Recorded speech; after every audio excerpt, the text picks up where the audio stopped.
Alhamdulillahilladzi ja'ala jannatil firdausi liibadihil mu'minina nuzula wa nawwa lahumul a'mala salihata liyattakhizu minha ila tilkal jannati subula wa nashhadu an la ilaha illallah wahdahu la syarika lah khalaqal mauta wal hayata liyabluwakum ayyukum ahsanu amala wa nashhadu anna muhammadan abduhu wa rasuluh alladzi syammara lil-lihaqi birafiqil a'la wal wusuli ila janatil ma'wa wa lam yattakhiz siwaha syugula sallallahu alaihi wa ala alihi wa ashabihi wattabi'ina lahum bi ihsanin ma tatabba'at qatar wan nada wassalamu taslima mazida amma ba'd.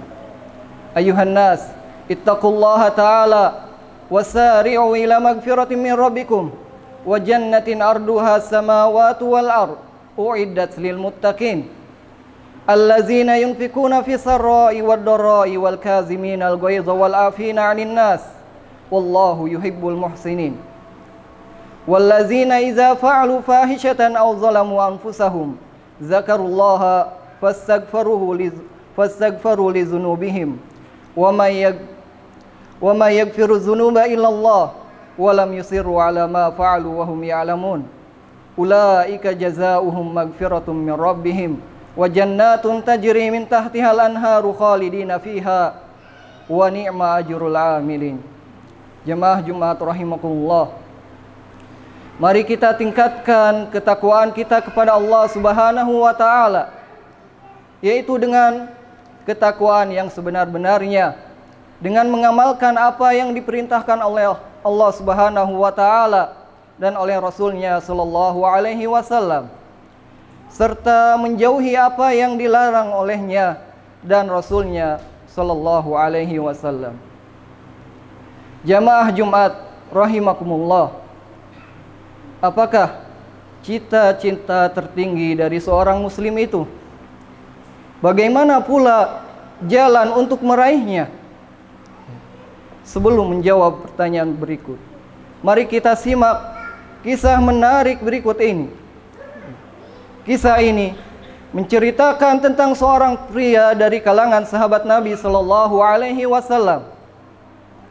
Beliau bernama Rabi'ah bin Ka'ab al-Aslami radhiyallahu taala anhu.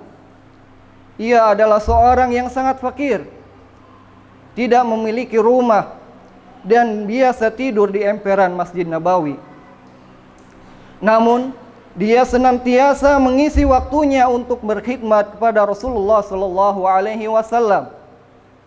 Rabi'ah bin Ka'ab al-Aslami radhiyallahu anhu bertutur, "Dahulu aku biasa melayani Rasulullah sallallahu alaihi wasallam. Aku menyelesaikan dan memenuhi keperluannya sepanjang siang sampai beliau melaksanakan sholat Isya. Kemudian aku duduk di sisi pintunya ketika beliau masuk ke dalam rumahnya. Aku berkata kepada diriku, mungkin Rasulullah memiliki keperluan sehingga aku sudah siap melayaninya.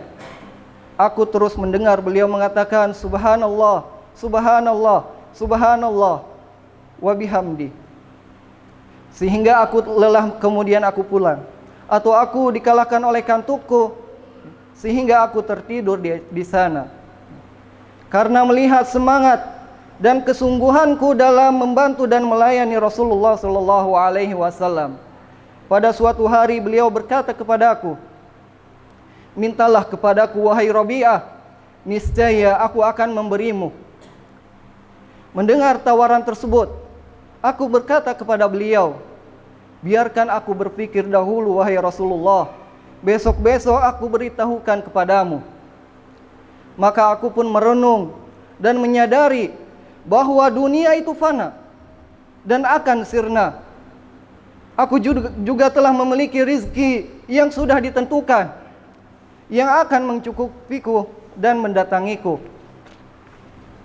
Setelah memikirkannya, akhirnya Rabi'ah pun mencapai keputusan seraya bergumam, kalau begitu aku akan meminta kepada Rasulullah sallallahu alaihi wasallam untuk akhiratku.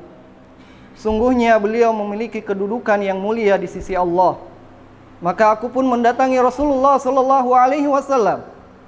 Tatkala berjumpa dengan beliau, Rasulullah sallallahu alaihi wasallam berkata kepadaku, "Apakah keinginanmu wahai Rabi'ah?" Aku menjawab, "Na'am ya Rasulullah, as'aluka an tashfa'ali ila rabbika fayu'tiqani minan nar." Wahai Rasulullah, aku meminta kepadamu agar engkau memberikan syafaat kepadaku di sisi Rabbmu, agar dia membebaskanku dari api neraka.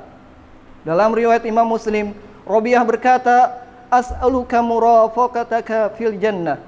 Aku memohon kepadamu wahai Rasulullah menemanimu di surga. Subhanallah.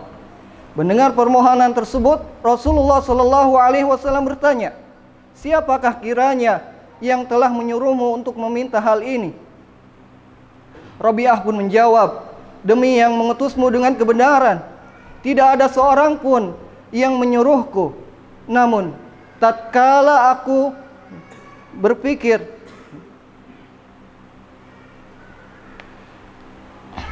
bahwa dunia ini akan sirna, aku sadar bahwa dunia ini fana dan akan sirna, maka aku pun berpikir dan dalam diriku,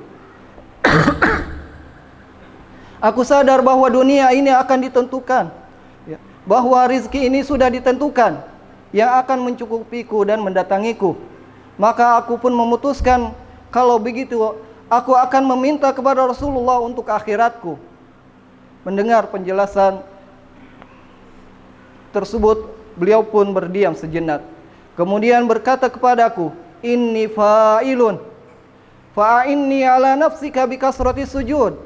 Aku akan memenuhi permintaanmu wahai Rabi'ah, tetapi bantulah aku untuk mewujudkan permintaanmu tersebut dengan engkau memperbanyak sujud, dengan engkau memperbanyak salat.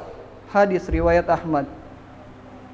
Sidang Jumat rahimakumullah, itulah cita-cita tertinggi seorang muslim, diselamatkan dari api neraka agar dapat menikmati indahnya surga yang seluas langit dan bumi, menemani sang kekasih di surga Firdaus. Itulah seharusnya cita-cita yang selalu kita tanamkan dalam jiwa kita dan kita ajarkan kepada putra-putri kita tercinta.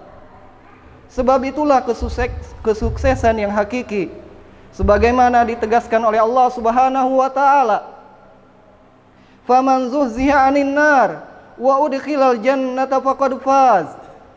Barang siapa yang dijauhkan dari api neraka dan dimasukkan ke dalam surga, sungguh ia telah sukses. Al-Quran surat Ali Imran ayat 185. Adapun dunia yang kita tinggali saat ini adalah tempat kita mengumpulkan bekal sebanyak-banyaknya untuk membeli surga Allah Subhanahu wa taala. Wa tazawwadu fa inna khairaz zadi taqwa. Kumpulkanlah bekal, karena sesungguhnya sebaik-baik bekal adalah ketakwaan. Al-Quran surat Al-Baqarah ayat 197. Kaum muslimin rahimakumullah, surga adalah cita-cita yang tinggi, bahkan teramat tinggi. Setiap cita-cita pasti membutuhkan perjuangan dan pengorbanan. Tidak ada cita-cita mulia yang didapatkan dengan santai berpangku tangan dan duduk berleha-leha. Ala inna sil'atallahi ghaliyah, ala inna sil'atallahil jannah. Ketahuilah bahwa barang dagangan Allah itu mahal, dan ketahuilah barang dagangan Allah itu surga. Hadis riwayat Tirmizi dari Abu Hurairah radhiyallahu taala anhu. Karena itulah ketika Rabi'ah radhiyallahu anhu mengungkapkan keinginannya kepada Rasulullah sallallahu alaihi wasallam untuk masuk surga, beliau tidak serta-merta mengabulkan permintaannya. Namun beliau menjawab, "Fa'inni ala nafsika bikasrati sujud." Bantulah aku untuk mewujudkan permintaanmu dengan engkau memperbanyak sujud, dengan engkau memperbanyak salat. Nasihat Nabawi ini mengajarkan kepada kita semua bahwa cita-cita mulia ini berbeda dengan angan-angan kosong belaka. Cita-cita itu membutuhkan pengorbanan, sedangkan angan-angan kosong itu hanyalah bualan mimpi yang hanya ada di benak belaka. tidak ada wujudnya di alam nyata. Aqulu qauli hadza wa astaghfirullaha li wa lakum wa li jami'il muslimina wal muslimat fastaghfiruhu innahu huwal ghafurur rahim.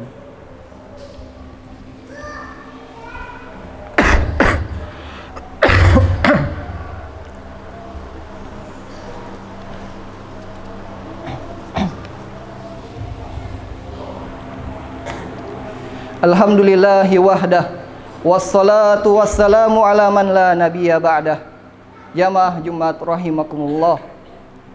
Untuk membantu manusia meraih negeri keabadian surga Firdaus, Allah Ta'ala membekali masing-masing dari kita potensi yang berbeda-beda. Tergantung apakah kita berhasil memanfaatkan potensi masing-masing atau tidak.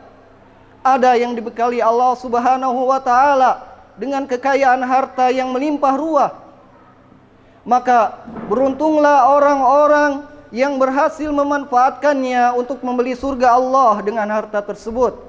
Ia infakkan hartanya di jalan Allah untuk memakmurkan masjid, lembaga pendidikan Islam, majelis taklim, menyantuni anak yatim, membantu kaum fakir dan miskin. Innallaha ashtara minal mu'minina anfusahum wa amwalahum bi anna lahumul jannah.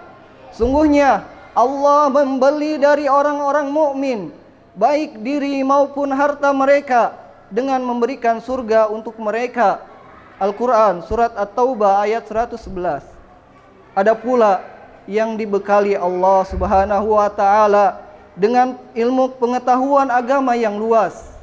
Maka beruntunglah orang-orang yang selalu bersedekah dengan ilmunya tanpa lelah, siang dan malam tanpa bosan berdakwah dan mengajak umat manusia ke jalan Allah, sehingga ilmu tersebut akan mengalirkan pahala yang begitu deras padanya selama ilmu tersebut masih bermanfaat. Man dalla ala khairin falahu mislu ajri fa'ilihi. Barang siapa yang mengajarkan kebaikan, maka ia akan mendapatkan pahala seperti orang yang mengamalkannya. Hadis riwayat Muslim dari Abu Mas'ud Al-Ansari radhiyallahu anhu. Ada pula yang dikaruniai Allah Subhanahu wa Ta'ala amanah jabatan, maka beruntunglah bila mereka memanfaatkan kedudukan tersebut untuk mensejahterakan rakyatnya. Bukan hanya kesejahteraan jasmani saja, namun juga kesejahteraan rohani mereka. Rasulullah sallallahu alaihi wasallam mengingatkan, kullukum ra'in wa kullukum mas'ulun an ra'iyatih. Al-imamu ra'in wa mas'ulun an ra'iyatih. Masing-masing kalian adalah pemimpin dan semua akan ditanya tentang bawahannya. Penguasa adalah pemimpin dan ia akan ditanya tentang rakyatnya. Hadis riwayat Bukhari dan Muslim. Selain itu ada pula yang dibekali oleh Allah Subhanahu wa Ta'ala fisik yang sehat dan tenaga yang kuat. Maka beruntunglah bagi orang-orang yang memanfaatkan kelebihannya itu untuk beribadah dengan tekun, berjuang membela agama Allah dan membantu orang-orang yang membutuhkan bantuan tenaganya.